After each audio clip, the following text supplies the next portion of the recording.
Legendary. Raconte une histoire, écrit une légende, c'est Raconte une légende. Le podcast où on parle de la culture, l'art, les passions avec des invités qui ont fait, font et feront dans le futur. C'est toujours ton au cinéma. Aujourd'hui, j'ai une régie et j'ai le Christopher Nolan philippin qui est derrière aussi. Et aujourd'hui, on a un invité spécial. Je le dis à tous les épisodes, donc vous allez croire que c'est faux. Mais c'est pas de ma faute si tous mes invités sont bons. C'est Tana Flo. Ça va? Ça va et toi? Ouais, j'aime bien redemander si ça va, parce que je t'ai déjà vu. Mais bon, déjà, Tana Flo, je m'y suis pas risqué parce que tu fais plein de choses. Qu'est-ce que tu fais? Alors, qu'est-ce que je fais? Bon, actuellement, on va dire ce que je fais, c'est je suis DJ. Ok. À temps plein, là, actuellement, depuis novembre. Je co-organise aussi un collectif qui s'appelle Cultura. Ok. C'est quoi un peu Cultura? Donc, c'est dans mes questions, mais si on peut l'expliquer maintenant, c'est déjà bien. Bah, Cultura, en fait, c'est un collectif que j'avais créé avec ma petite madame. Ok. Je savais pas, j'ai vu co-founder, je savais pas qui était le deuxième. Ouais, en fait, on est deux, donc il y avait moi et il y a Chiara. Ok. Et moi, je m'occupais plus de l'aspect logistique, relation avec les artistes, et puis elle, c'était toute la com et la visu. Et du coup, en fait, Cultura, c'est un collectif qu'on a créé dans l'unique but, tout d'abord, en premier lieu, de showcaser un de mes meilleurs potes qui vient d'Autriche, qui s'appelle Franchise. Ok. Et en fait, c'est vraiment tout bête, hein, cette histoire. En fait, il a fait un projet juste pour un pote. Ouais. Et en fait, il voulait un booking à Bruxelles, et j'ai fait ok, je vais chercher un endroit. Mais le truc, c'est que quand il cherchait un endroit, moi, je crois que c'était ma deuxième année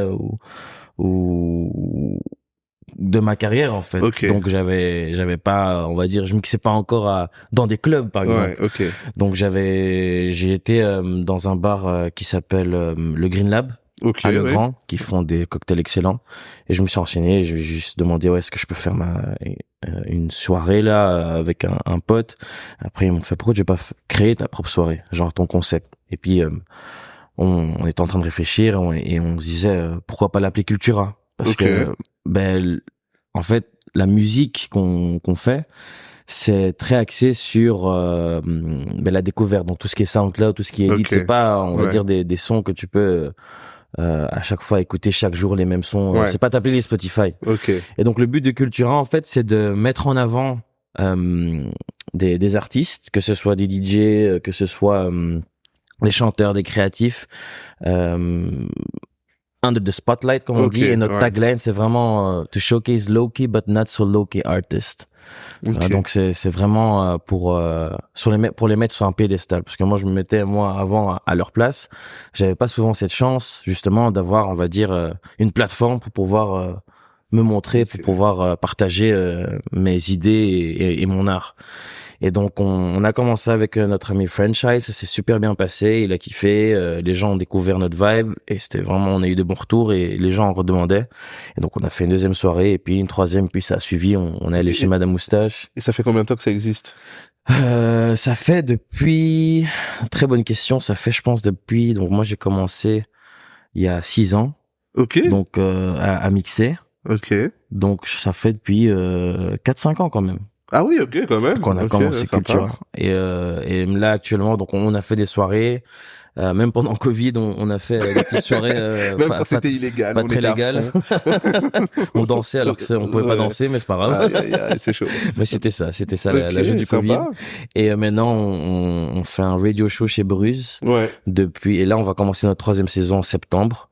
Et dans l'équipe maintenant, il y a plus juste Chiara et moi, et aussi Ekani. Je sais pas si Ekani Musique, qui est en plein challenge de un son par jour. Exactement. Et il est chaud, franchement, il est chaud. C'est pas facile de faire ça, mais il est chaud. C'est ce que je me suis dit, là. Il est au jour 16 ou un truc comme ça. Je dis, ça s'arrête pas, là. Ouais, non. Enfin, je crois on est au jour 19, vu qu'on est le 19. Donc chaque jour, je ne sais pas compter. Il charbonne.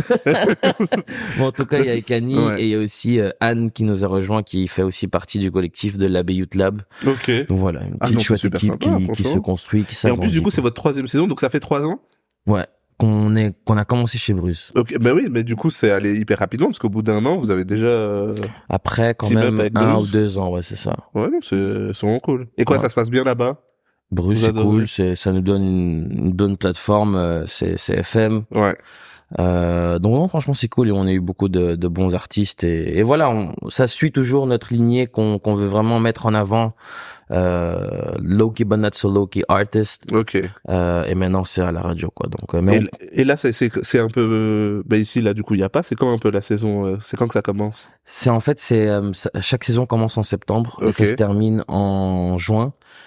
Et vu que là, en fait, la saison passée, on avait fait chaque mercredi, on s'est dit, ouais, non, l'été, parce qu'on peut faire l'été aussi, mais on s'est dit... un petit break quand même. Un petit break, parce que justement, avec mon agenda et l'agenda des canis, c'est assez compliqué. Ok. Et du coup, ça fait 6 ans que tu mixes. Comment est-ce que t'as commencé? Alors, comment j'ai commencé? Moi, je me pose toujours la question, comment est-ce qu'on passe de et si j'allais, là, je vais au taf, là, et puis, en fait, les gars, si je mixe.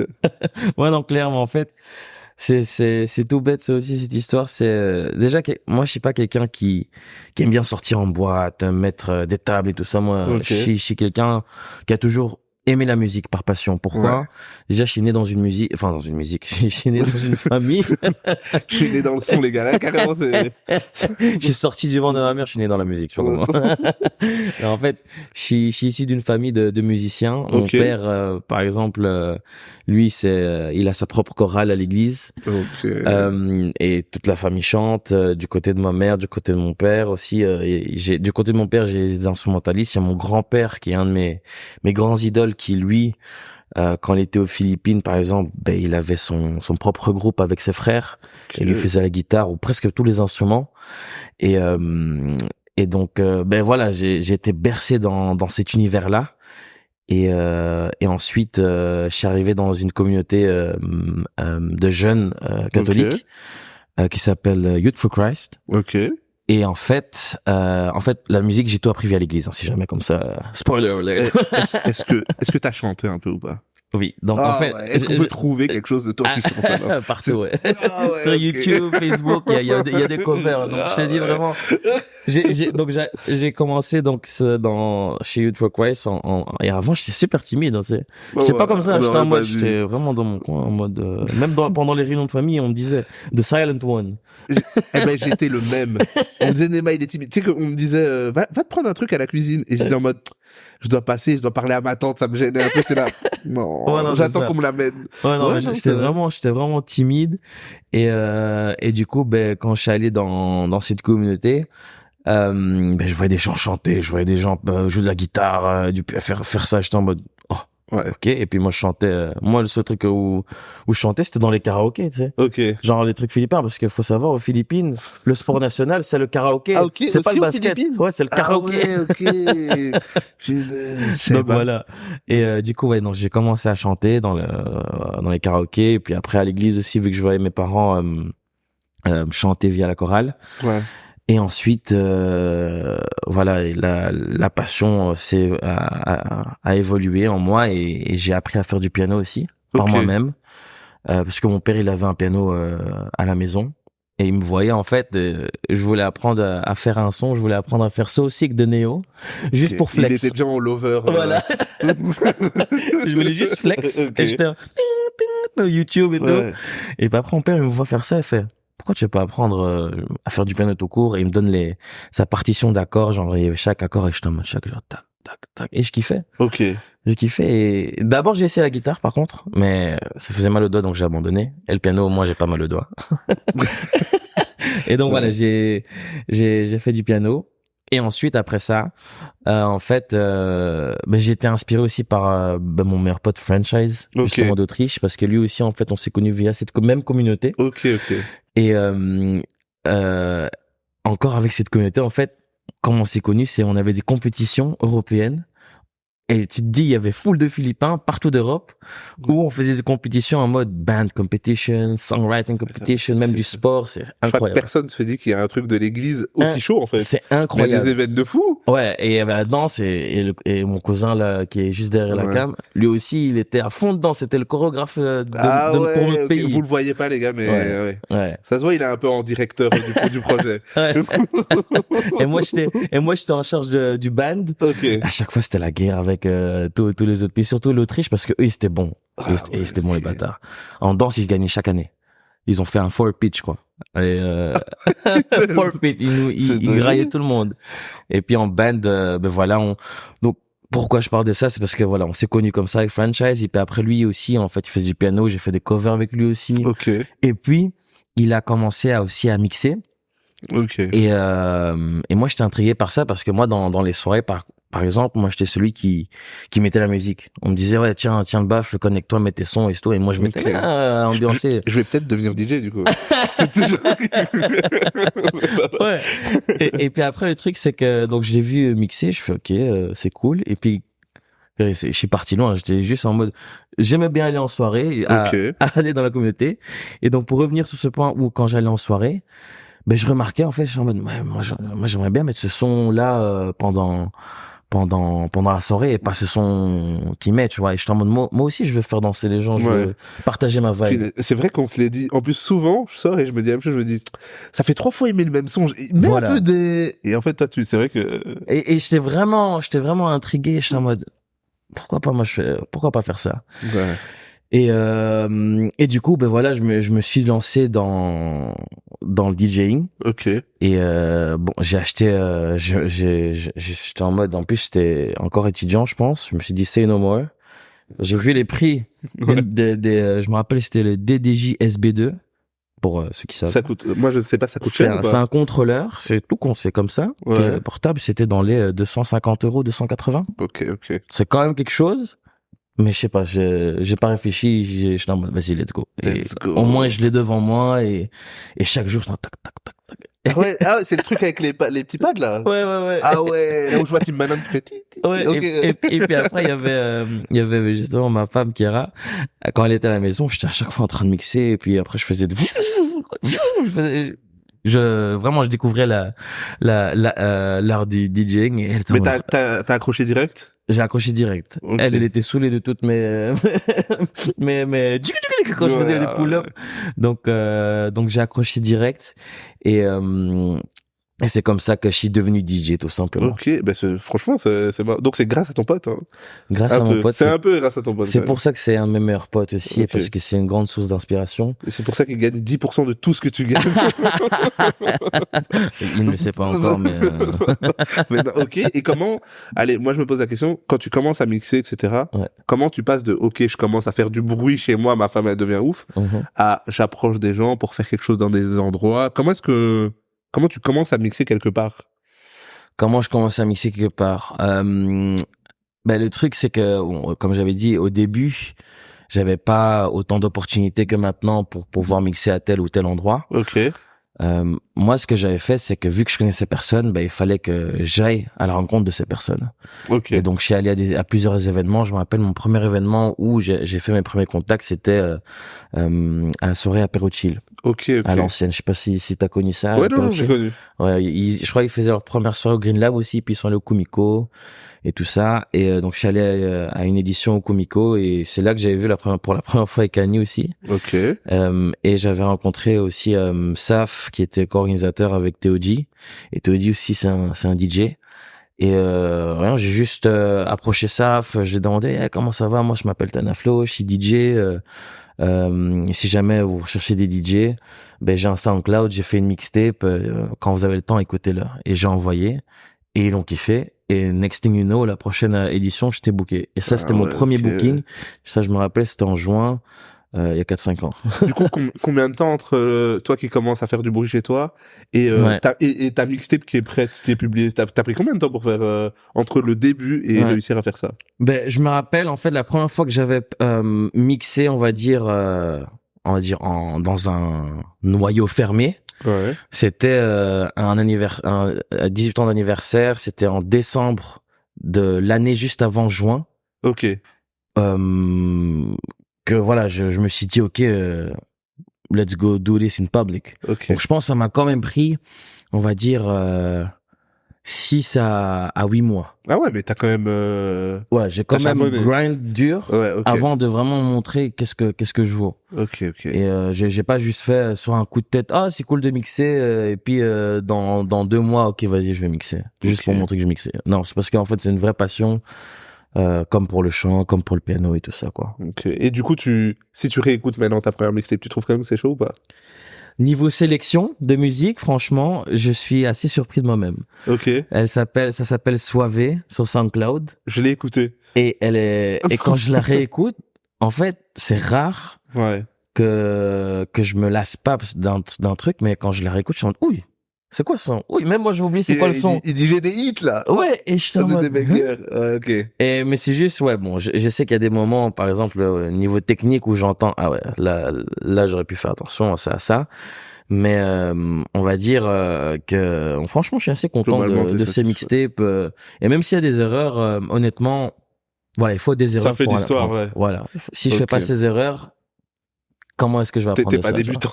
Donc voilà. Ok. Et du coup, pour l'avoir écouté, c'est quoi un peu tes inspirations dans la musique? C'est quoi ton style? Ouais.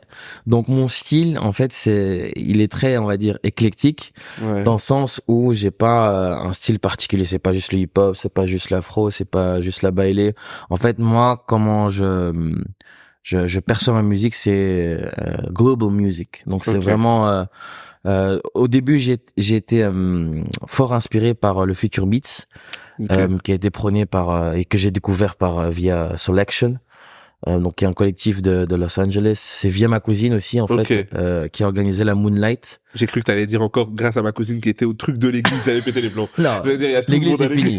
Non, DJing, l'église c'est fini là. Ça colle pas, je crois. Je veux dire, ouais, cette église elle est incroyable. Non mais donc c'est via ma cousine qui a organisé la soirée Moonlight. Et c'était les premières à amener Ketrenada par exemple en Europe. Tu vois, juste ça. Et c'est là que j'ai découvert SoundCloud. Et que je suis tombé amoureux de SoundCloud. Je suis tombé, what the fuck is this shit? Et j'ai découvert toutes les perles rares qu'on peut trouver dessus. Et c'est ça que j'aime. En fait, il y a des jours, je suis juste sur SoundCloud, je clique sur un son que j'aime bien. Et puis après, je regarde, dans quelle playlist ou bien il est related to which track, et puis c'est là que je découvre, et je peux partir pour 1 heure, 2 heures on dirait moi à l'ancienne sur DatPiff en train de télécharger des mixtapes avec des covers bizarres. Non mais c'est vrai, ok. Ouais, ok, donc t'es vraiment un mix. C'est vrai parce que quand j'écoutais, c'est vrai que c'est un peu tous les styles. Okay. Ouais, non, c'est ça, c'est très global. Donc t'as du future beats, donc il y a un mélange un peu de musique électronique, il y a du hip hop. Je peux aller à de l'afro, à du dancehall, tout ce qui est booty shake, j'aime bien quand on fait bien bouger le cul. Parce que moi, j'aime bien, tout ce qui est à 100 BPM. Ça, c'est coupé et enregistré. Premier extrait quand on va présenter l'invité, c'est ça qu'il a dit. J'aime bien quand ça bouge le cul. Mais c'est ça. Et du coup, maintenant, toi, t'as un peu l'opportunité de faire une plateforme un peu pour les DJ, les nouveaux DJ, parce que typiquement, je le savais pas, mais une fois, j'avais été une soirée au Café Belga, et je filme là, je mets une story, et du coup, Earl qui dit, mais c'est la soirée de mon cousin là. Et d'ailleurs, c'était une de mes top soirées au Belga, là. Je sais plus c'était il y a combien de temps, là. Il y avait 2 DJ, en fait, qui étaient là. Et franchement, c'était une sale soirée. Et je dis justement, c'était très, hip-hop quand même. J'avoue. Donc, c'était mon kiff. Perso. Mais du coup, quand il m'a expliqué ça, justement, en pensant, en préparant, je disais, mais en fait, c'est vraiment stylé, parce que maintenant, du coup, t'arrives vraiment à accompagner quand même pas mal de monde, maintenant à ton niveau. Moi, non, c'est ça. En fait, je suis dans l'esprit où, voilà, je me mets à leur place. Et que ce soit des DJ beginners ou bien des DJ accomplis qui sont connus, en fait, j'aime bien partager en fait mes valeurs, partager ma passion, et comme eux aussi ils ont leur passion, je sais qu'ils ont un message à partager, et je suis dans cet esprit-là de le partage en fait, dans tout ce que je fais. Je suis pas en mode je vais garder mon fame, etc. Je vais être le meilleur. Non, moi j'ai toujours cet esprit. En fait, c'est comment j'ai été habitué aux choses, comment ma mère ou comment ma communauté ou ma famille m'a fait grandir. C'est juste, en fait, je préfère grandir ensemble que grandir solo. C'est ça. J'aime pas être égoïste comme ça, donc c'est pour ça, j'adore partager. Et justement, parlant de ta famille, ils pensaient quoi parce que tu parlais justement de la partie église. Quand tu deviens DJ, c'est autre chose que faire de la guitare, du piano ou du chant. Ils en pensent quoi quand tu deviens DJ? Non, mais après et franchement, j'ai de la chance de les avoir dans ma vie, parce que franchement, ils ont toujours été très supportive par rapport à mes choix dans ma vie. Bon, j'en ai fait beaucoup des choix. C'est pas toujours des beaux choix, mais bon, voilà, ils ont toujours soutenu. Voilà, toujours soutenu, compréhensif, et même depuis, en fait, ça fait depuis novembre. l'année passée que je me suis lancé en tant qu'indépendant à 100%. Ok. Donc avant ça, tu travaillais en même temps? Ouais, donc en fait, avant ça, ce que je faisais, c'est que je faisais un job full-time. J'étais account manager. J'étais commercial, j'ai voiture de société, tout ce qui est travail. Il était là, il travaillait, il disait les gars, salut, vous avez bien bossé. Voilà. Et puis il démarrait, il enlevait la chemise et il mettait le son à fond. Je faisais mes 38 heures semaine, 9 to 5 en bureau, et puis après le week-end, boum, je vais en club, je mixe, et puis le lundi, j'étais en putain, fuck my life. Ok, et ça va, ça se combinait bien ou c'était un peu chaud? On va dire que au début ça allait. Ouais. En fait, parce que il y a eu le Covid et quand il y a eu le Covid, il y avait pas de booking, donc au début ça me convenait. Et puis après il y a eu l'après-Covid où petit à petit les bookings revenaient. Ouais. Et puis là, quand il y a eu plus de restrictions, où tous les bookings revenaient en mode 100% à l'allure normale. Là, je commençais à sentir que ça devenait chaud. J'étais super fatigué, j'étais souvent malade parce que faut savoir, c'est un rythme de vie qui est assez demanding. Ben, le Covid. Voilà. That's a good one. That's a good one. Ok, ouais. Et du coup, je pense que t'as grandi et tout dans ce que tu faisais. Ouais. Et là, la transition, quand t'as lâché ton taf, t'as pas quand même eu un peu le stress en mode bon, là il faut mais ça fait peur, hein, franchement. Il faut que j'aille mixer à fond parce qu'il y a des factures. Ça coûte cher, les taxes dans le beau pays dans lequel on est où les taxes sont magnifiques. Merci. Je me désolidarise de ce qu'il vient de dire. S'il y a un ministre qui voit ou quoi, je suis pas du tout avec lui. Non, mais bon, voilà. Okay. Et du coup, là maintenant, et quoi, ça se passe bien là depuis novembre, tu me dis? Donc depuis novembre, ça fait peur, franchement, parce que tu te dis bon, là, t'es toi-même maître de ton propre destin en mode et de ton agenda. Si tu travailles pas, ben tu gagnes rien. C'est pas, t'as pas les congés payés, t'as pas ça, t'as pas les mêmes avantages qu'un full-time job. Et au début ça allait, et puis après en fait vu que c'est ma première année en tant qu'indépendant, c'est là que je découvre qu'en fait il y a des périodes creuses, notamment dans le milieu dans lequel je suis. Ouais. Et je t'avoue, j'appréhende donc là c'est en octobre, j'appréhende ce moment où ma comptable va faire le calcul pour les impôts et va dire ok, tu dois soit te payer ça, soit te être remboursé. Je suis sûr que je vais payer quelque chose, mais je sais pas quel montant. Donc j'appréhende ce moment. Okay. Mais bon, c'est pour ça que voilà.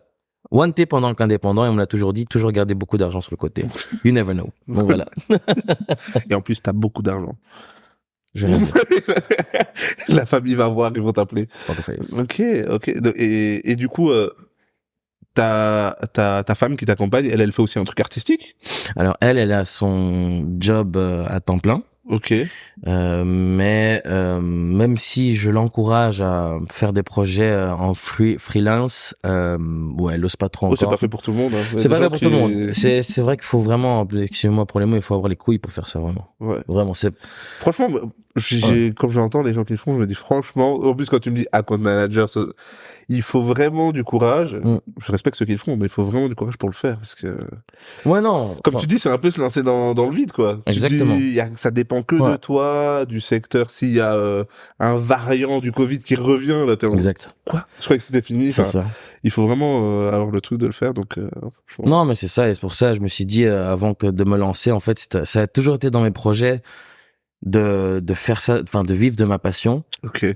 Mais comme ma mère a dit, franchement, ma mère, c'est bien nos darons quand elles sont petites, elles te disent ouais, écoute-moi, tu vas voir plus tard, tu vas dire ouais, ma mère avait raison. Mais là je lui dis maman, t'avais raison, parce que heureusement je l'ai écouté. J'ai d'abord fait des jobs pour le CV, pour avoir de l'expérience.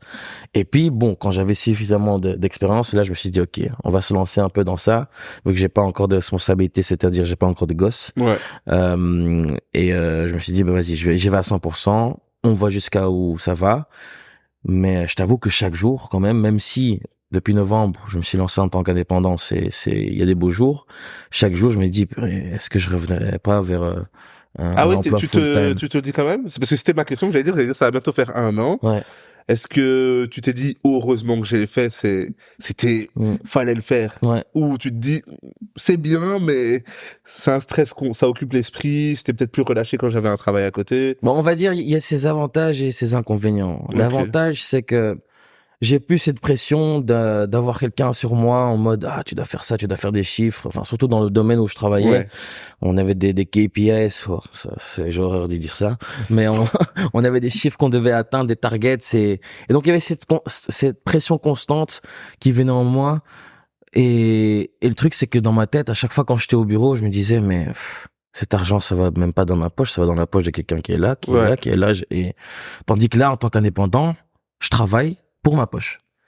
Et ça, c'est ça en fait qui me fait rappeler chaque jour, ok, la raison pourquoi t'as fait ça, c'est entre autres pour ça, mais aussi pour vivre de ta passion. Et même si je suis fatigué, comme par exemple là je t'ai dit, moi j'ai dormi à 7h du matin. Voilà, il vient de toute une nuit, 7h du matin, il allait dormir puis il est venu. Voilà. Tout juste à l'heure. Tout juste à l'heure. Et pour les Philippins, c'était Pinoy Time. Donc voilà, ça veut dire on est à l'heure. C'est vrai qu'il y a 2 Philippins dans la pièce et 2 sont arrivés en retard. Ouais. Pinoy Time, 30 minutes, grand max. Si c'est 1 heure, t'es pas Philippin. Ah, ok. Ça, je le note. Celui-là, il va se retourner contre toi, celui-là. Ok. Non, mais voilà. Et du coup, en termes artistiques, là, maintenant, après 1 an à avoir été indépendant, quasiment, en termes artistiques, tu te rends vraiment compte que t'as beaucoup plus de temps pour te consacrer à ça. Exact. T'as vu un peu une différence, pas forcément une progression, mais t'as pu du coup faire même de nouveaux contacts, mixer à des endroits différents, ou en fait c'est resté plus ou moins le même flow. Ouais, non, mon réseau s'est agrandi, et on va dire, j'ai l'impression qu'on me prend aussi beaucoup plus au sérieux. Okay. Dans le sens où, voilà, dès que je dis aux gens, ouais, je fais ça en mode 100%, ah ouais, ok, ah ouais, non, on va penser à te booker, et puis ils en parlent à d'autres personnes, même aussi ça m'ouvre des nouvelles portes dans d'autres milieux. Par exemple, je mixe aussi dans une salle de sport, chose qu'on voit rarement en Belgique, tu vois. Attends, parce que là on mixe dans une salle de sport. Ouais. Moi je croyais qu'ils mettaient énergie plus ou moins fort. Alors, mais c'est un nouveau concept qui est ouvert. Mais par exemple, qui recueille que je vais mixer dans une salle de sport. Et heureusement que j'ai ça. Quelle salle de sport? Ça s'appelle The Mix. Ok. Je mixe au mix. Ouais. Sans tirer de blagues. Ça s'appelle vraiment de mix. Ok. Du coup, tu mixes au mix. Enfin, ouais. Ouais. Et comment on mixe? Enfin, il y a des gens qui font du sport, non, toi? Ils font du sport, je mixe, je fais mon set, je mets du Drake, je mets de la Mapiano. Il y a un gars qui arrête de courir, il dit, oh, c'est là, il est sale. Il y en a, il arrive, après il fait, merci. Ok. Vas-y, fais ton sport. C'est un exercice différent, tu kiffes quand même? C'est sympa? C'est cool, c'est sympa, mais on va dire ça change, justement, parce que, pour certains, bon, vu que c'est ma première année en tant qu'indépendant, j'ai besoin de ce genre de booking, dans le sens où j'ai besoin de ma sécurité quand même chaque semaine. Ouais. Parce que, on va dire, ok, je fais ça, ma passion, enfin c'est ma passion, je fais ça presque chaque jour. Mais après, voilà, je gagne pas des millions. Tu vois, dans le stade où je suis pas DJ Snake, je suis pas David Guetta, voilà. Bientôt. On te le souhaite. Ouais, ok. Et du coup, c'est quand même, tu varies un peu, etc.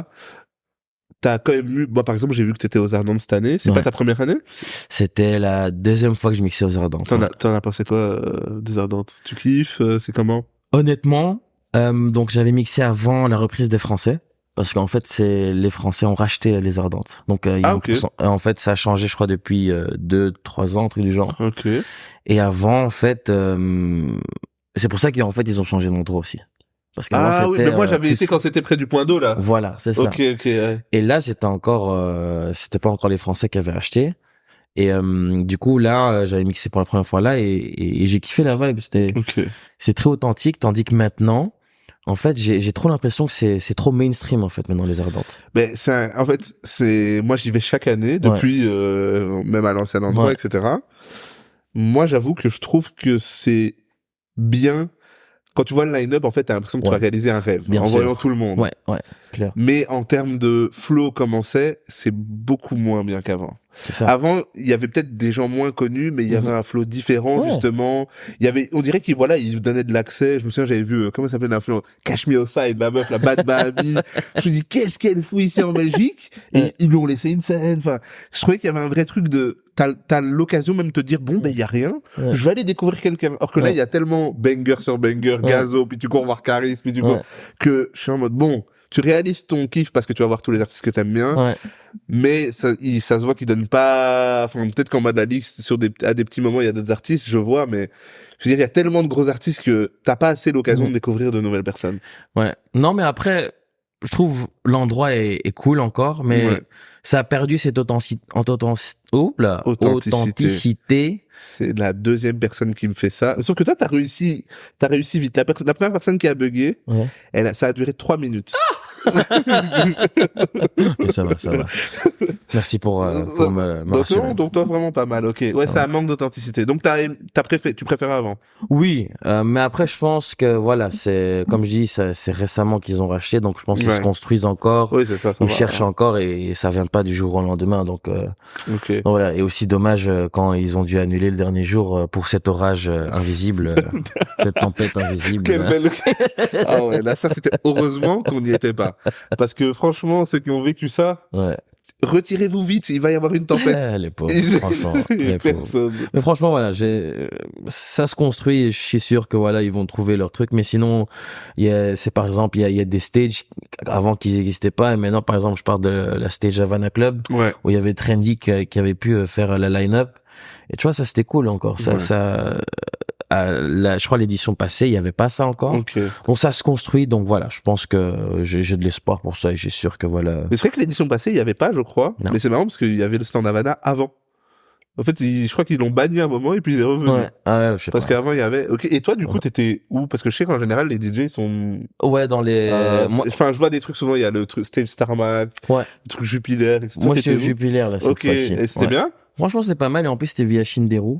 Et donc Shinderu, c'est un des collectifs. Tu vas nous expliquer aussi c'est quoi parce que j'ai vu ça aussi. Tu vas l'expliquer. C'est quoi? Mais Shinderu, c'est le collectif dont je fais partie. Enfin, je suis plus leur DJ résident en fait. Je suis avec eux depuis le début et maintenant en fait notre relation a évolué dans le sens où voilà je participe constamment à leur recherche musicale et surtout par rapport aux DJ surtout avec Bawan, qui est le directeur artistique de Shinderu.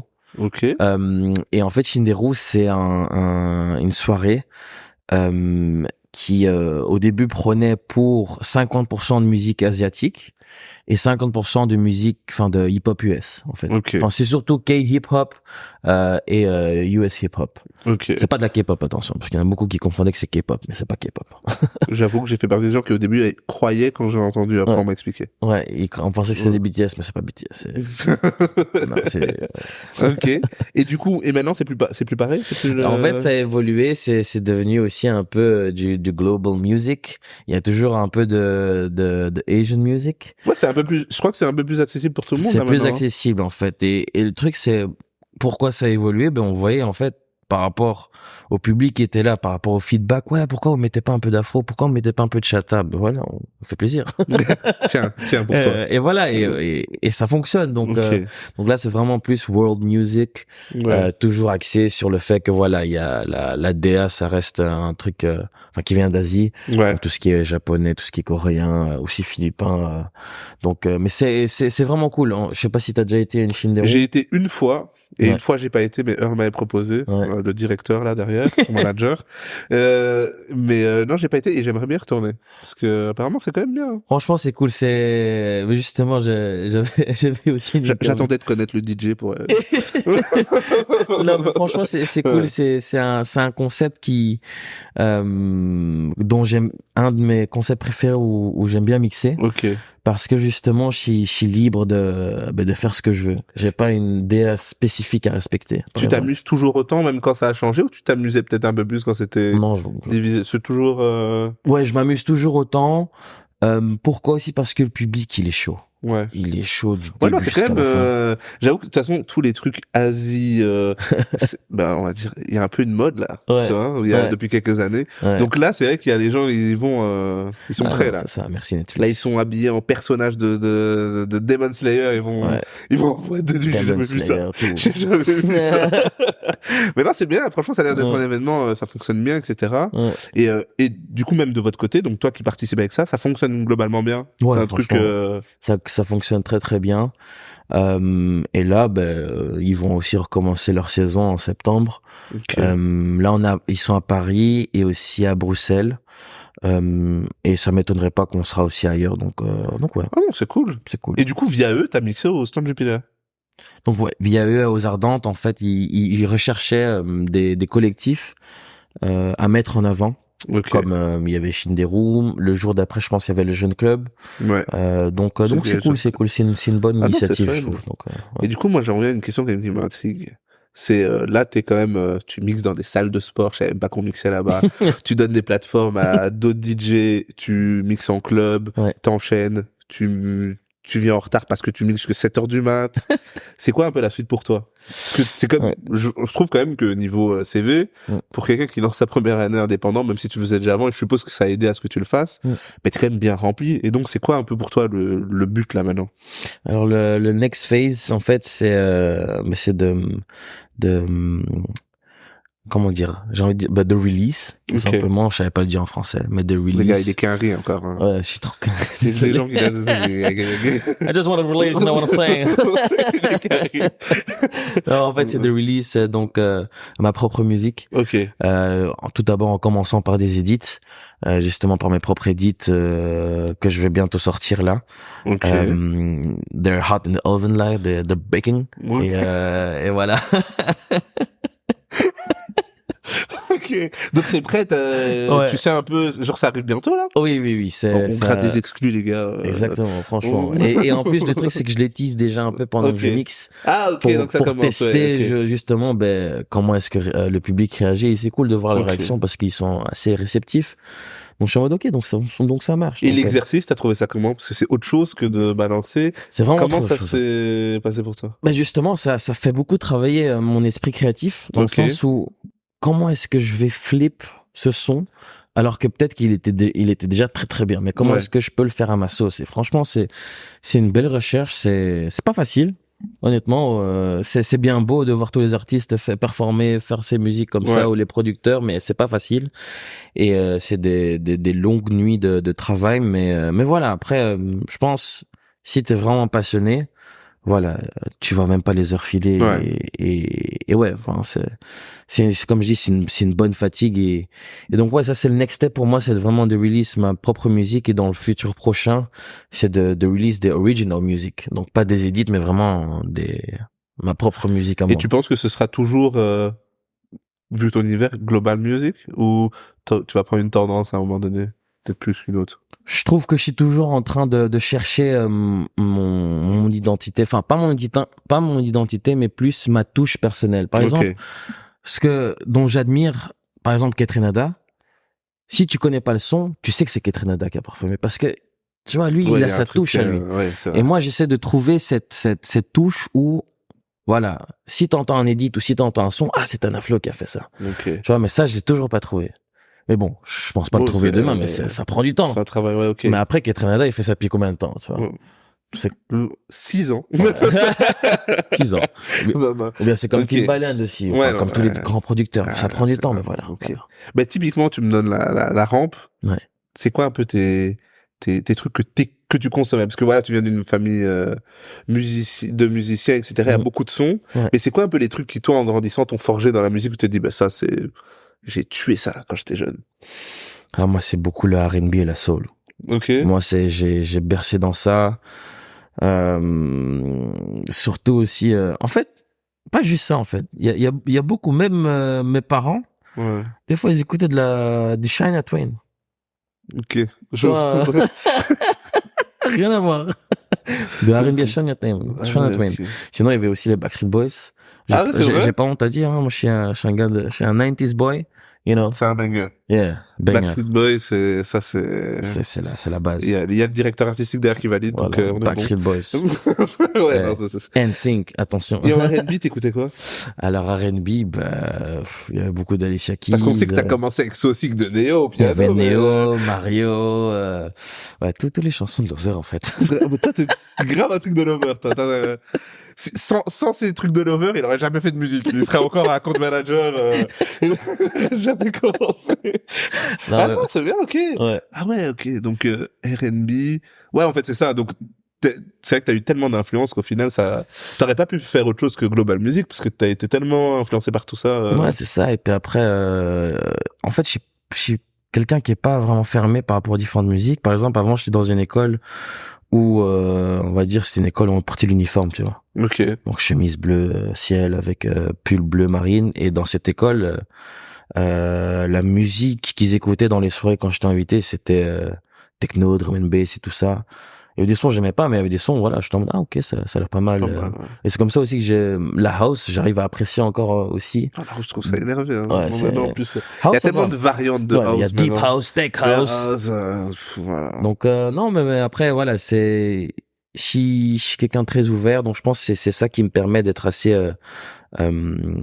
ouvert, enfin, par rapport à toutes sortes de musique et à pas être ça c'est de la merde. Non, toute musique a une recherche musicale et une certaine intellectualité derrière tout ça. Donc, mais je trouve qu'il fallait oser le faire quand même dans ta musique parce que souvent, comme tu dis, il y a un créneau. Je suis plus hip-hop. Global music en général, on peut dire c'est bien, tu peux tout passer à ta soirée, mais typiquement il y a des gens qui peuvent dire aussi il choisit pas quoi. Il est en mode il arrive pas ou il est un peu partout. Donc fallait quand même accepter de faire ce truc et de le faire à ta manière et tout, tu le fais bien, mais il faut quand même se dire bon, je vais faire un peu tout ce que j'aime parce que souvent il y a des gens quand même qui disent bon moi je viens il change de style là, tu vois. Oh non, c'est fini déjà. Donc fallait quand même est-ce que c'est un truc que t'as réfléchi ou en fait non, naturellement t'es dit c'est sûr quand j'en ferai ou quand je ferai de la musique, ce sera un peu de tout parce que je suis comme ça. Après par rapport à ça, pour moi personnellement dans mon état, enfin dans ma situation actuelle, je pense que ça dépend le booking que je fais. OK. Par exemple, si je fais un all night long, je peux pas rester sur un seul créneau d'office. Je peux pas rester juste sur du hip hop, je peux pas rester juste sur du dancehall ou juste sur de l'amapiano. Je suis obligé de faire plusieurs créneaux, enfin plusieurs styles. Mais c'est comme ça en fait que je te fais voyager via mon univers en fait. Okay. Et donc ça dépend vraiment des bookings. Si c'est un booking par exemple où j'ai 1 heure et demie de set, là je fais j'essaie de vraiment me caler un style prédominant. Okay. Mais après ça dépend aussi l'heure quand t'es booké parce que t'as le warm-up ou bien t'as le ending ou bien t'as le prime. Quand c'est warm-up, tu vas pas mettre des bangers, tu vas mettre des sons tu vois il fallait être la warm-up, tous les bangers sont passés. Il y a plus rien les gars. Non, c'est vraiment c'est un spectacle quoi. C'est crescendo donc. Et j'ai une question du coup que je me pose tout le temps. Tu fais qu'écouter de la musique? Parce qu'un DJ, pour renouveler tout ça, s'adapter aux nouveaux trucs, voilà, on sait que il y a un son qui sort, dans 2 semaines, ils vont tous te crier, mets le gazo! T'écoutes tout le temps de la musique, en fait? Tous les jours, dans la voiture, tous les jours, Après, le fait d'écouter la musique, depuis avant que je mixe, c'était quelque chose que je faisais constamment. Mais il y a un rythme de, par exemple, moi j'adore écouter de la musique, j'écoute tout le temps, je suis aux sorties du vendredi, mais je me dis quand on est DJ, et encore plus toi qui fais de la worldwide music, ou de la global music, comment sachant le nombre de sorties qu'il y a, tu te cales un peu sur des tendances, t'arrives un peu à repérer, ah ok là j'ai l'impression que ça, les gens ils commencent à kiffer, comment ça se processe pour toi? Puis si ça se trouve, il y a aussi tes kiffs, si ça se trouve t'as envie d'écouter l'ancien album de 50 Cent pendant toute ta semaine, comment est-ce que tu te cales avec faut quand même que je me mette à la page de y a quoi qui est chaud là en ce moment, ça se trouve t'as pas envie d'écouter de nouvelle musique, comment tu fais? Non, clair. Après, donc il y a pas de secret, je suis obligé d'écouter Spotify pour juste être en ligne avec la musique actuelle et être en ligne avec ce que tout le monde écoute. Donc ceci n'est pas un placement car mon podcast sera sur toutes les plateformes. Voilà, exactement. Voilà, je tenais à le dire. Donc si jamais d'autres sponsors veulent c'est juste un choix personnel que j'ai dit ça. Il écoute Tidal, voilà. Apple Music. Voilà. je considère tous ces autres plateformes, mais bon, voilà. Je suis tombé sur le charme de Spotify. Ok, donc t'écoutes Spotify. C'est vrai qu'il y a des... Ok, Spotify, ça te permet de... Ouais, donc il y a Spotify, mais après il y a les réseaux sociaux. Ouais. Bon, c'est un sad truth, mais par exemple il y a TikTok où je scrolle juste et je fais il y a cette musique qui revient souvent. Ah, ça a l'air d'être tendance. Et il y a même des remixes aussi qui sont dessus, qui sont pas mal, pas tous, parce que voilà, ça reste. Ça reste le choix de chacun. Mais après, il y a SoundCloud aussi. SoundCloud, je suis toujours fidèle à SoundCloud. Tout le monde le sait. Ça reste toujours pour toi. Non. Il y a même certains DJ plus jeunes qui m'appellent SoundCloud Master parce qu'ils se demandent où je trouve ces élites. Et moi, je fais frérot. Enfin, il y a tout là-bas. C'est la recherche, quoi. Mais il y a vraiment tout et Et donc il y a ça, et puis après il y a via les potes. Je peux pas juste tout faire tout voir moi-même. Oui, en fait, c'est vrai que tu travailles beaucoup, mais du coup t'es aussi extrêmement dehors, connecté plus ou moins. Voilà. Et donc en fait j'écoute, ça vient naturellement. En fait, tu dis pas ok, il faut que je fasse une session d'écoute. En fait, typiquement tu vas et puis il y a des trucs qui passent d'un peu partout. Ouais, non, je pense que c'est vraiment impossible de savoir être constamment updaté juste tout seul sur toute la musique qu'il y a. C'est par exemple notre cher ami réalisateur derrière la caméra, lui il est assez au taquet, et lui aussi j'apprends qu'il y a des sorties de telle et telle musique. Lui il annonce que quand il y a Kendrick, mais bon même les edits Kendrick il les annonce. Ouais, donc voilà, donc donc voilà, c'est vraiment c'est via mon pas collectif, mais via mon noyau, via le cercle d'amis ou de connaissances que voilà que je peux être aussi updaté par rapport aux musiques actuelles ou aux musiques tendances à passer, quoi. Ok. J'ai une dernière question pour toi. Pourquoi tu t'appelles Tana Flow? Ça, c'est une très bonne question. Alors, c'est une très belle histoire. Moi, mon vrai prénom, mon vrai blaze, c'est Jonathan. Et en anglais, parce que on reste toujours ricain jusqu'au bout. Ne dis pas ça. Chez les Philippins, on parle anglais, donc ils m'appellent Jonathan. Ouais. Et donc mon surnom, surtout chez les Philippins, c'est au lieu de dire Jonathan, parce que c'est des flemmards, ils disent Tan Tan. Tu vois, donc les derniers Tan. Et du coup, ça a toujours été ça mon surnom depuis que j'étais tout petit, Tan. Et puis après, le moment est venu où je devais me trouver un blaze. Je fais, mais comment je vais m'appeler? Des fois, je voulais faire un truc avec mon deuxième prénom, parce que je m'appelle Jonathan Louis Alcoba. Ah ouais, enfin, okay. Là, c'est Louis, c'est pas Carrie. Là, c'est une exclue. Louis, c'est pas Carrie. Ouais, c'est pas Carrie. Ça fait très Roi Soleil, ça. C'est vers la Normandie. C'est à Versailles, château de Versailles. Ah ouais, ok. Et je voulais même faire des trucs en mode GLA, mais c'était trop corny as fuck. Et du coup, je me suis dit Tan. Et puis après, je en mode Tan. Et puis après Tan et Alcoba, parce que ça, c'est mon nom de famille. Tana. Je suis ok, Tana. Ça aurait pu être resté Tana, en fait. Parce que tout le monde m'appelle Tana maintenant. Mais après, j'étais en mode Tana, flow de la musique. Tana, flow, Tana. Et j'étais en mode, ça sonne bien, ok, Tana, flow. Parce que ça sonnait bien en musique. Tana, flow, tout simplement. Bah, c'est fou, parce que du coup, le début de ta carrière, ça part par la famille, l'église, et ton blaze, on termine par la famille, qui t'appelle Tan. Ben, merci d'être venu, franchement. Merci à toi, franchement. Merci